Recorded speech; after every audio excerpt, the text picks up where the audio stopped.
An intense geomagnetic disturbance is set to strike Earth once more this evening, and this is a major occurrence. Yesterday evening delivered the second of 3 anticipated aurora waves across the United States, producing widespread northern lights that were spotted as far south as Florida and even Texas. But tonight's event could manifest into something far more extreme, as an additional coronal mass ejection is predicted to make contact with our planet. This impact has the potential to be significantly more potent than what we just experienced. Space weather events are classified on a scale from G1 to G5, where G1 signifies a minor event and G5 is considered extreme. This particular storm is forecasted to attain a G4 level, which is categorized as very severe. That classification is just one level below the most powerful classification of geomagnetic storm possible.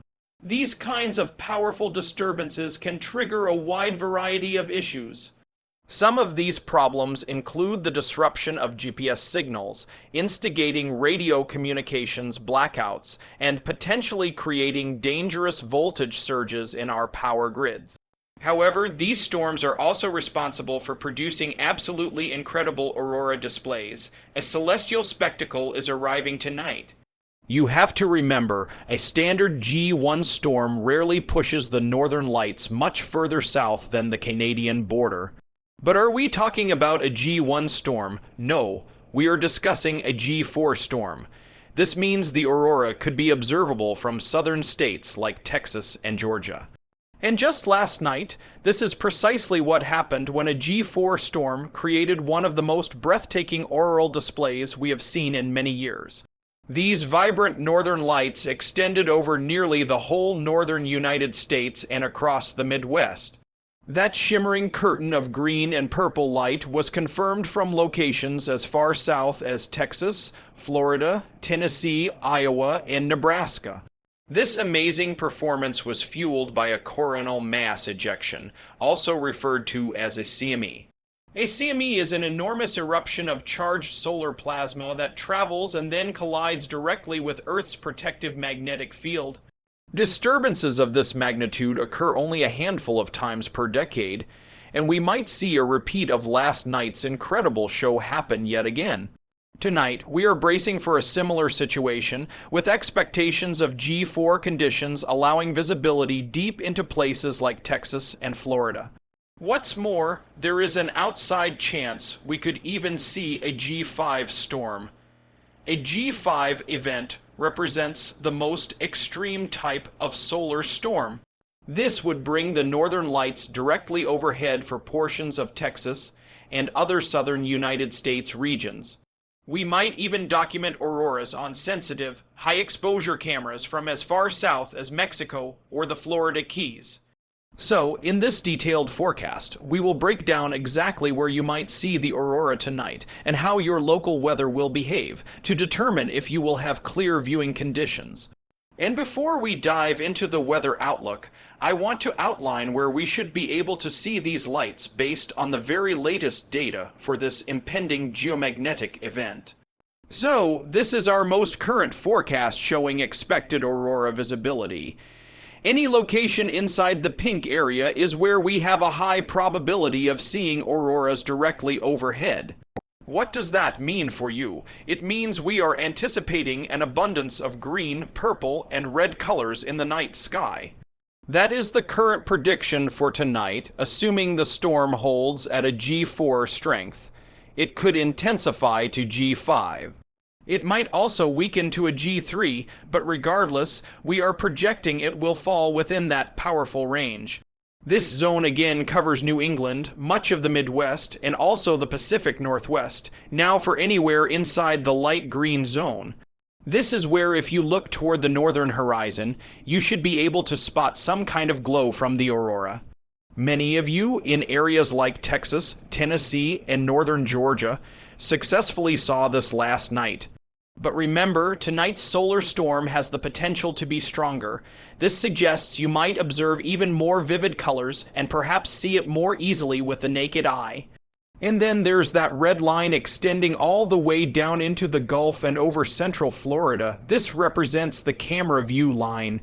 Essentially, if your camera has a high exposure setting of around 10 seconds or longer, you will have a possibility of capturing those northern lights on the distant northern horizon. Please keep in mind, if you are anywhere in the United States tonight and hope to see this, your greatest opportunity will be far away from cities and their light pollution. You need to find a rural location. A field is probably the ideal spot to be.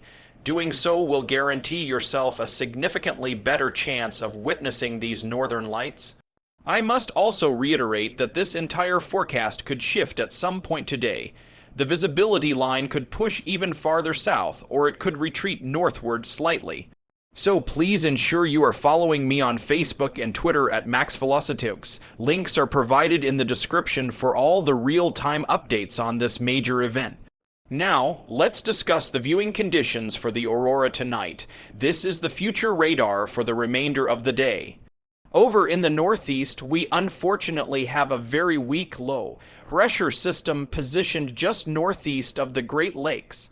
This system will continue bringing snow and rain throughout the day. I know many of you are seeing your first snowfall today.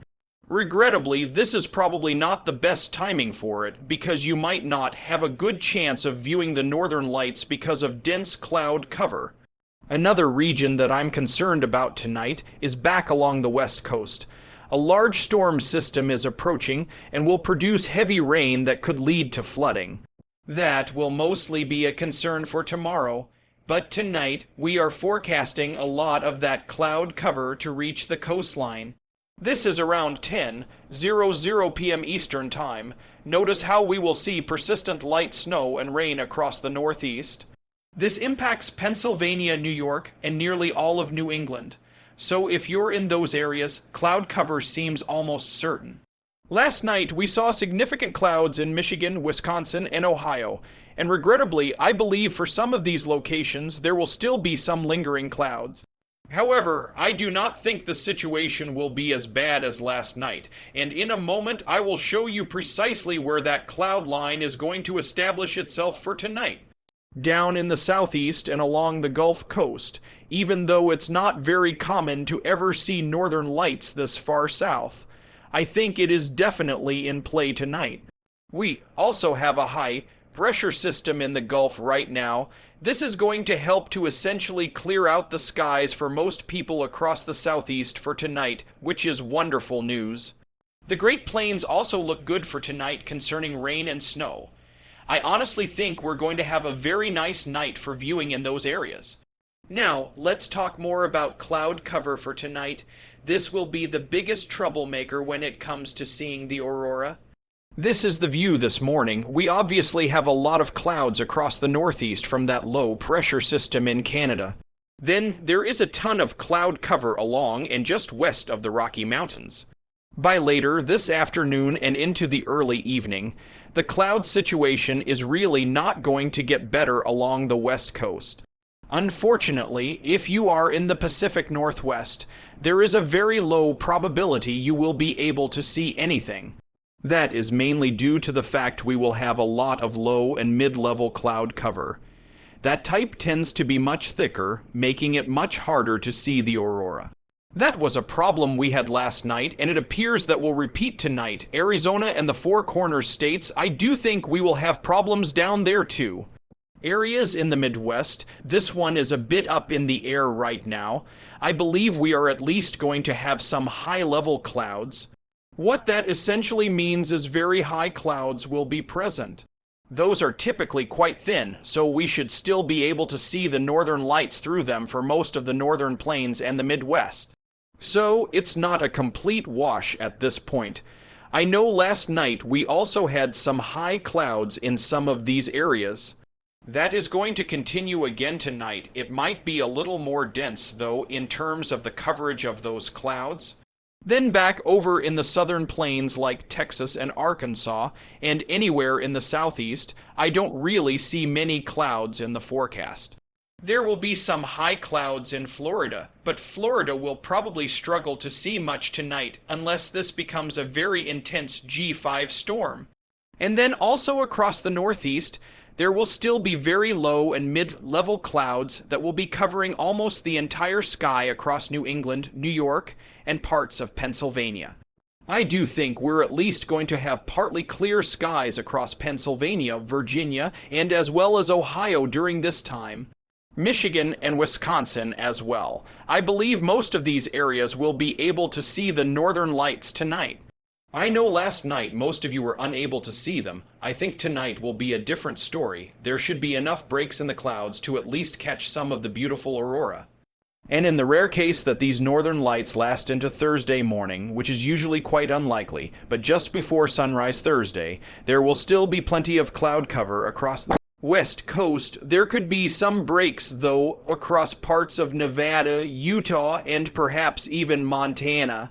But generally speaking, the cloud cover is only going to build even further across the Ohio Valley. But there should still be enough breaks in the clouds for these areas where you will likely at least be able to see some of the northern lights. The best opportunity to see these northern lights will probably be from about 8:00 tonight until about midnight. So, definitely keep your eyes on the sky, and as always, thank you so much for watching today's forecast. If you enjoyed this video, please be sure to hit like, and if you're new to the Winds of Thought channel, make sure to subscribe down below. We will have our 24/7 weather camera stream with northern lights views tonight on our Mormax Velocity channel. You can watch that stream with the top link in the description below. Make sure to subscribe to that channel as well. This stream will be up watching northern lights all night tonight, assuming that they do happen. If there are any big changes to this forecast, we will let you know on Facebook and Twitter at Severe Weather. So, make sure you're following those pages. Links are down below, and we'll see you all again in the next one.